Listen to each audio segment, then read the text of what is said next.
بسم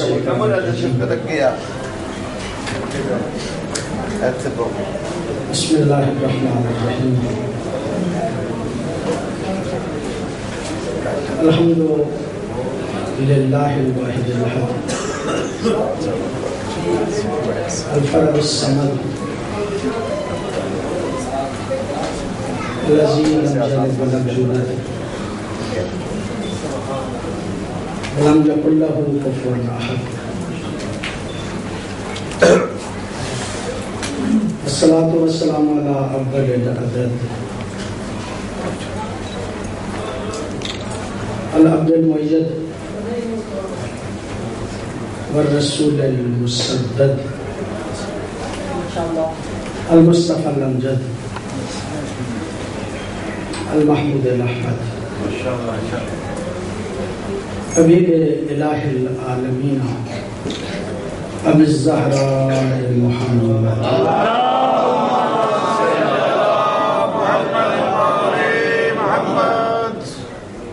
صلی اللہ علیہ وآلہ الطیبین الطاہرین المعصومین الذین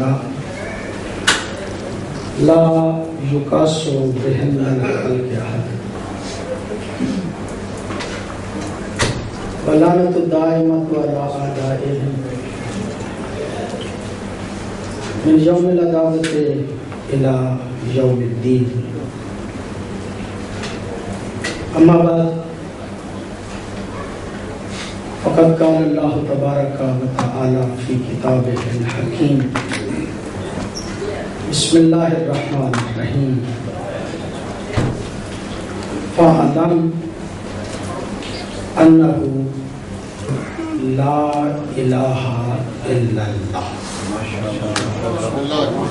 درود پڑھیے گا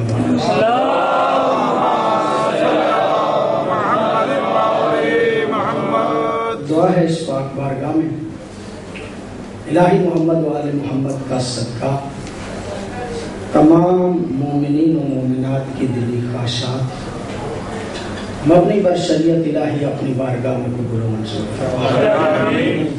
جتنے مرحومین کے بارے میں کہا گیا خاص طور پہ عزیز عباس صاحب کو الہی عزاداری سید الشہداء کے صدقے جنت الفردوس میں جگہ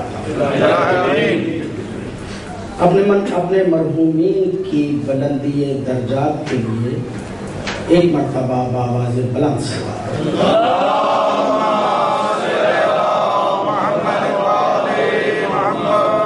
یہ اندازہ تو کسی حد تک مجھے وہی گیا کہ اٹلی میں ہر پروگرام پورا ایک جلسہ ہوتا ہے، تفصیل سے علماء و ذاکرین خطاب فرماتے ہیں، اور آج جشن کا دن ہے اور ماشاءاللہ بہت سریلا جشن آپ نے سنا۔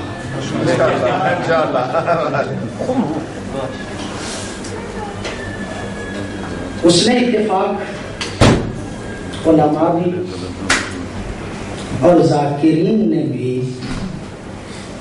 اپنے اپنے حوالے سے خوبصورت انداز میں پڑھا بھی، اور پھر اظہر شاہ صاحب نے تو کمال کر دیا۔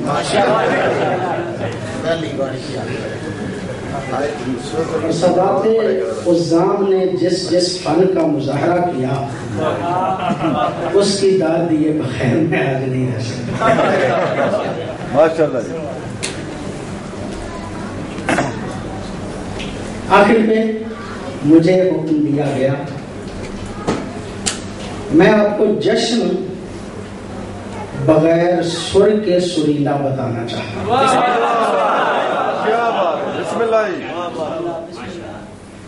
میرا ایک اپنا مزاج ہے، میری ایک اپنی عادت ہے، مختصر تمہید کے بعد نتیجے تک جانے کی کوشش کرتا ہوں۔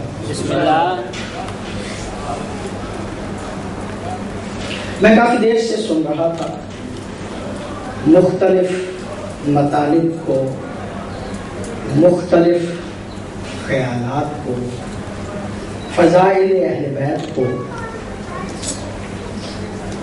تو میں نے سوچا کہ اسی آیت سے ابتدا کرتا ہوں کہ فَعَلَّمْ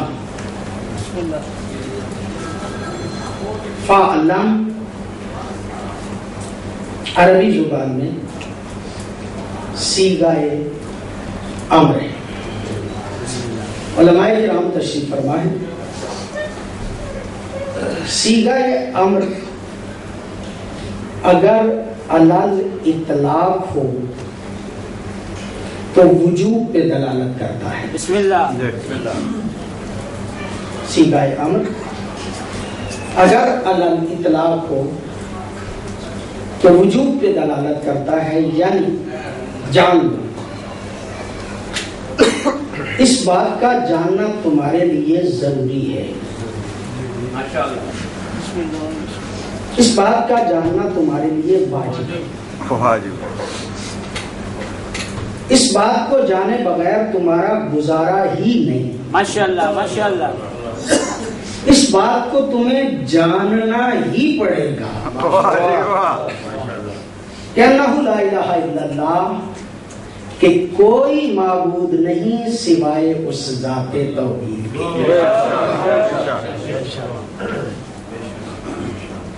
اس ذات توحید کی معرفت تمہارے لیے واجب ہے، تمہارے لیے لازم ہے. میں نے سرکار کی عظمت کو بیان کرنا ہے تھوڑی سی تمہید کے بعد. بسم اللہ. اس ذات کی معرفت تمہارے لیے ضروری ہے، بسم اللہ، واجب ہے.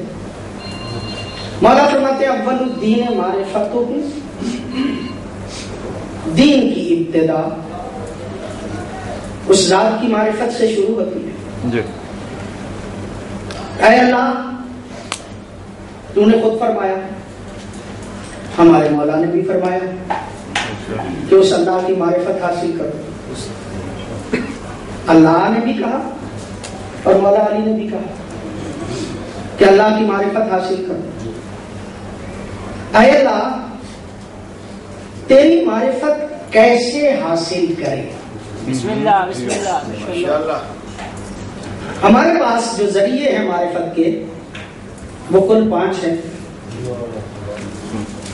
ہم پہچانتے ہیں دیکھ کے، بسم اللہ. ہم پہچانتے ہیں سن کے، ہم پہچانتے ہیں چکھ کے، واہ واہ واہ واہ. ہم پہچانتے ہیں مس کر کے. ہمارے ذریعے حواس 5 ہیں. 5 ذریعوں سے ہم پہچانتے ہیں کسی چیز کو. اے اللہ، تجھے کیسے پہچانے؟ بسم اللہ بسم اللہ. تو دیکھنے میں آتا نہیں، واہ واہ. سننے میں آتا نہیں، بسم اللہ. مس کرنے میں آتا نہیں، چکھنے میں آتا نہیں، سونگنے میں آتا نہیں. کہاں پریشان نہ ہو. اگر میری معرفت حاصل کرنا چاہتے ہو تو اس کا طریقہ میں بتا دیتا ہوں. میری کنہ ذات کو تم پہچان ہی نہیں سکتے. کوئی تک تو چاہ رہا ہوں، مطلب آپ تک پہنچ رہا. میری کنہ ذات کو تم سمجھ نہیں سکتے. جو سمجھ جاؤ گے وہ میں نہیں ہوں گا.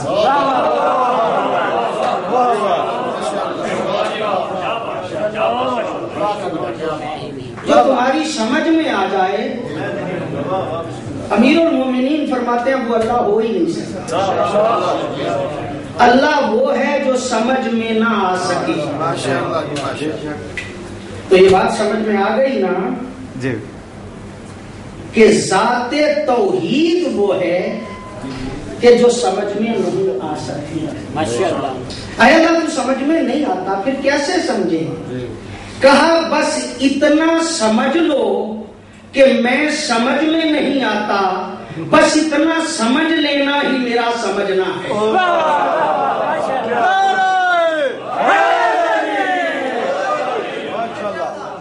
اتنا سمجھ لینا ہی میرا سمجھنا ہے. اے اللہ کیسے؟ کہا تمہارے بس کی بات نہیں، ایسے ہی چکر میں پڑ گئے ہو. پوری توجہ چاروں مسائل سے صاحب سے نہیں تھے، آپ نے جشن پورا سنا. اور اپنی قوم کا مزاج بھی وہ خود بیان کر گئے کہ جو کتوں کو اکٹھا کر کے ختم رکھتے ہیں یہ مزاج ہمارا بن گیا ہے، اور جو علم کے ساتھ ہنڈیا الٹی کر لیں یہ مزاج ہمارا بن گیا ہے۔ تو ایک بات تو طے ہو گئی نا کہ قوم کے مزاج کے بدلنے کی ضرورت ہے۔ ایک بات تو طے ہو گئی نا کہ کام یہی ہے کہ قوم کے مزاج کو اس طرف نہ جانے دیا جائے۔ تو یہاں کی توجہ، اے اللہ تو سمجھ میں نہیں آتا، کہاں پریشان نہ ہو، تمہاری فکر ہی اتنی ہے، تمہاری سوچ ہی اتنی ہے، تم تو میرے بندے نہیں سمجھ سکتے، تم تو میرے بندوں کو سمجھنے میں پریشان ہو، تم تو ان کو نہیں سمجھ سکتے۔ چلیے چھوڑتا ہوں، آگے گزرتا ہوں، بہت باتیں اشارے میں کہہ کے گزرنا چاہتا ہوں۔ تم نہیں سمجھ سکتے، بس ایک بات سمجھ لو کہ اثر سے مؤثر تک جاؤ، مخلوق سے خالق تک جاؤ، مرزوق سے رازق تک جاؤ۔ کہا اللہ کیسے؟ کہا سنریہم آیاتنا فی الآفاق وفی انفسہم حتی یتبین لہم انہ الحق۔ ہم اپنی نشانیاں دکھائیں گے تمہارے لفظوں میں بھی اور اس کائنات میں بھی۔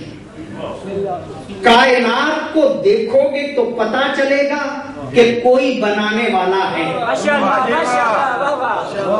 اپنے آپ کو دیکھو گے تو پتا چلے گا کہ کوئی بنانے والا ہے۔ اللہ کے اللہ ہونے پہ میں اس بات کو عرض کیا کرتا ہوں، اللہ کے اللہ ہونے پہ دو قسم کے دلائل ہیں، ایک آفاق ہے، ایک انفس ہے، ایک کائنات ہے، ایک نفس ہے۔ ماشاءاللہ، یعنی دو قسم کی دلیلیں ہیں اللہ کے اللہ ہونے پہ، ایک کائنات، ایک انفس۔ میں لفظ بدل کے مجلس کے ماحول کے مطابق الفاظ کرنا چاہتا ہوں۔ اللہ کے اللہ ہونے پہ دو قسم کے دلائل ہیں، ایک صامت ہیں، بسم اللہ، اور اللہ کے اللہ ہونے پہ دوسری دلیلیں ناطق ہیں، کچھ خاموش رہ کے بتاتی ہیں کہ ہمارا بنانے والا کوئی ہے، کوئی بول کے بتاتی ہیں کہ ہمارا بنانے والا کوئی ہے۔ جو خاموش رہ کے بتائے اسے صامت کہا جاتا ہے، جو بول کے بتائے کہ اللہ ہے اسے ناطق کہا جاتا ہے۔ اے اللہ، تجھ پہ دو دلیلیں، ایک صامت ایک ناطق۔ صامت سب سے بڑی دلیل کون سی ہے؟ کہا اللہ کے اللہ ہونے پہ سب سے بڑی دلیل صامت کا نام ہے قرآن، اور اللہ کے اللہ ہونے پہ سب سے بڑی دلیل ناطق کا نام ہے مصطفیٰ۔ بس تھوڑی سی تمہید عرض کر کے گزرنا چاہ رہا ہوں۔ اللہ کے اللہ ہونے پہ سب سے بڑی دلیل صامت ہے قرآن، دلیل ناطق ہے مصطفیٰ۔ اگر اللہ کے اللہ ہونے پہ دو دلیلیں چاہیے تو علی کی امامت پہ بھی دو دلیلیں چاہیے، مصطفیٰ کی رسالت پہ بھی دو دلیلیں چاہیے، مصطفیٰ کی رسالت پہ بھی دو دلیلیں ہیں، ایک صامت ہے ایک ناطق ہے۔ صامت کا نام ہے قرآن، ناطق کا نام ہے علی۔